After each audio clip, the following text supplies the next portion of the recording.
Alright, welcome to AOS New Player Primer. I'm HeyWoah, and let's plow ahead. So Age of Sigmar is a miniatures wargame made by Games Workshop. If anyone remembers Warhammer Fantasy Battle back in the day, their grimdark narrative of a world barely holding off the forces of chaos, in perpetuity actually decided to move the story forward. The good guys lost, the world exploded, the gods died, the people died, everybody died, and the game died. It's been, 5 years now since they rebranded, redesigned, and rose from the ashes as Warhammer Age of Sigmar. The launch year was a catastrophic disaster on the level of Final Fantasy XIV at launch or No Man's Sky. But like both of those other games, the devs decided to take responsibility, put years of work in, and now it's good, so who cares? No more rank and flank, no more square bases or tedious bucket of spaghetti rules, and the Tolkienian grimdark high fantasy has been replaced with mythic fantasy in the vein of Greek-style gods and legendary heroes. How do I put this? If the old game was Fantasy Earth, AOS is fantasy. You have ultra-capitalist steampunk dwarves and flying aircraft carrier metropolises, a million mutated bipedal rats in gas masks and warp lightning exoskeletons who march to the beat of the 13 Great Plagues. The God of Death himself has an avatar that you can play on the table, and he leads armies of poetic justice, punishment, criminal ghost spirits, and walking bone factories that harvest enemy corpses to replenish their troops. There's 10-foot-tall man-eating ogres, riding woolly mammoth siege engines charging in front of a magical cursed blizzard tsunami that freezes everything they don't smash and eat into a 300-year glacier. And immortal lightning-enhanced god warriors that respawn when killed like in Quake. In a word, it's over the top. Yes, that's more than one word, but that's the joke. There's 25 odd armies with 2 or more new ones coming out each year. The models really are quite nice, and I think the different factions have themes and aesthetics that can appeal to a wide range of interests. From classic races to wacky ones, elite to hordes, big centerpieces to more realistic deployment, low-tech to high-tech, might or magic, people or monsters, or trents, or dinosaurs, or the charm of being mere men with nothing but cod pieces and fancy hats keeping the darkness at bay. If you're here from 40k land, there's way less long-range shooting and super hard counters, and the community cares far more about hobby than flavor of the month wins. Almost no one is barely qualifying for 3-color minimum. While painting skill itself is of course all over the place, we genuinely just care about people putting in the effort. Even the tournament scene competitive folks tend to just have a pet faction that they really like and then try to optimize it. Undefeated bracket top table competition is still serious, of course, but the vast majority just want an excuse to play 5 games in a row, talk to people who care about Age of Sigmar, take pictures of sweet armies, and go 3-2 with their dudes. Over the past 4 years of 5-round AOS tournaments, I don't think I've been to one without both a bar and a raffle for charity, so I suppose that kind of sums up the competitive scene. So how do you get a community where your opponent walks away from the table at a tournament to buy you both a beer during your second movement phase? Trusty dude, it's fine. You like dark beer? Well, as it happens, when Warhammer Fantasy Battle died, the most toxic spurgs lit their armies on fire in angry YouTube videos and quit the whole scene. Say what you will about the death of fantasy, but it did a great job weeding out that guy. Alright, so how does it play? Well, remember when I talked about that mythic wackiness for the lore and over-the-top narrative and models? That carries through to the gameplay. It's the plane chase commander of wargames. Every battle takes place in one of 7 realms that affect the table in various ways and give both sides wizards about 6 extra spells themed to the realm, plus generally another command ability that your heroes know. Each game has 5 battle rounds that include player 1's turn, player 2's turn.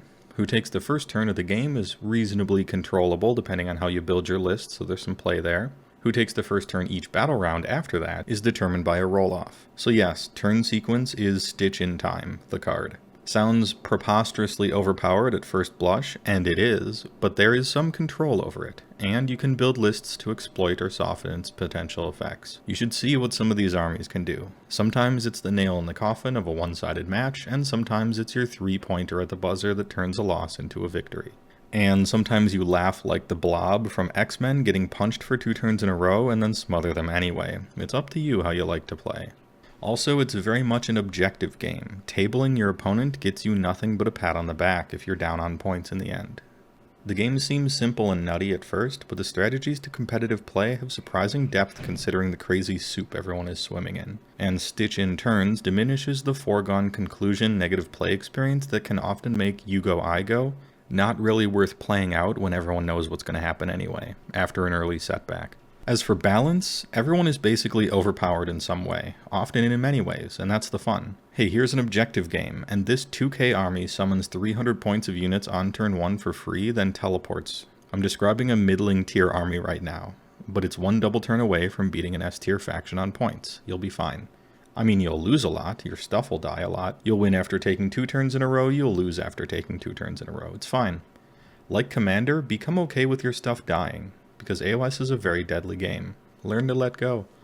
Balance is in the aggregate. Whatever happens in any one particular game is generally nutty, so chill out and enjoy it.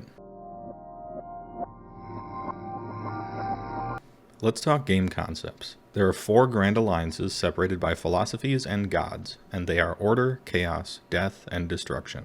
Order are the heavy quotes good guys, and feature races that are trying to live relatively normal lives and not be slaughtered by the forces of chaos. Or death. And destruction. And some other Order factions. Look, it's Games Workshop. If you don't want grimdark, I feel like you got here by mistake. It is the Age of Hope, however, so wash off that black eyeliner and give Reaper a rest.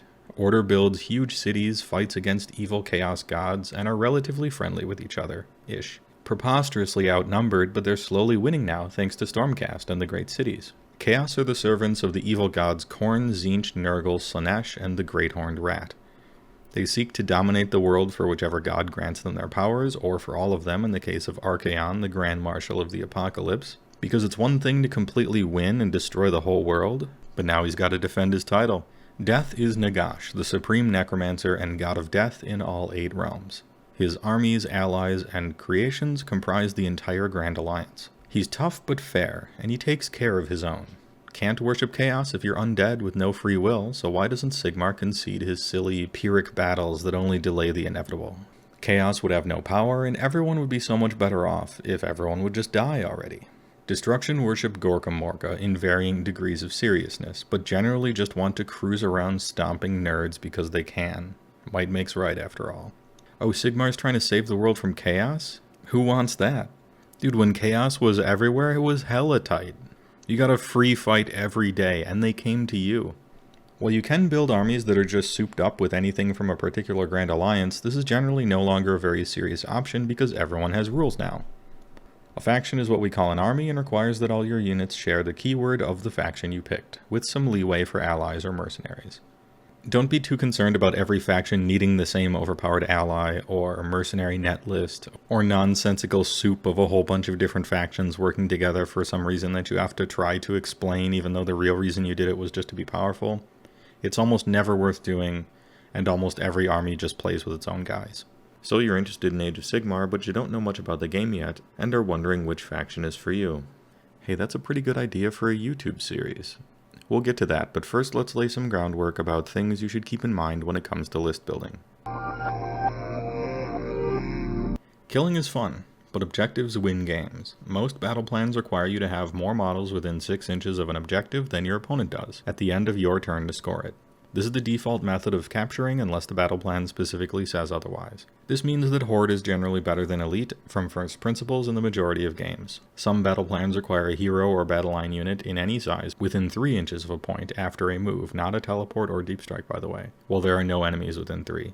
This means that a hero or 2 capable of getting to and clearing out a point is good, and or some of your battle line should be good enough to fight and win as opposed to just being pure chaff. Some battle plans snowball your points for how long you hold an objective, and so an anvil or 2 is nice to have. Conversely, some battle plans give you the option of burning the objectives to the ground for a quick burst of extra points. And so fast glass cannons are also useful. Some battle plans have shifting objectives or rotating bonus point objectives, or objectives that fall from the sky in a random place, or far away ones that win you the game immediately if you control both or all of them. And so fast units are even more useful than they already would have been in a game like this. Finally, some battle plans require a wizard or a hero with an artifact to capture, and so having either one of those on a unit that can go where it needs to go and hold its own once there is also good. So what does this all tell us? Well, it turns out a balanced force that checks a lot of boxes for unit jobs is ideal, to give you the best shot in the most different types of battle plans. Unit roles between armies are not created equal, however, and some factions either don't have certain roles or their options for that role is bad or overpriced enough that it's not going to accomplish what you want.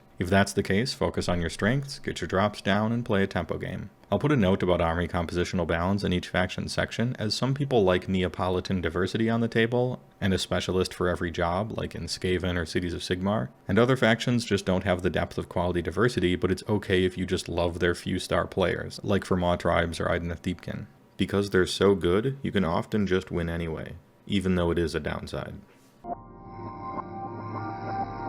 Things to buy. Core book. Reading this will give you the lore and the rules, a must-read to answer any nagging questions and learn the game and the world. The amount of Facebook questions about Age of Sigmar that I get asked that would be instantly answered if they just read the core book is endless. Do this. Also, it comes with the important Realm of Battle rules, which are optional but fun, and most people in tournaments have picked them up.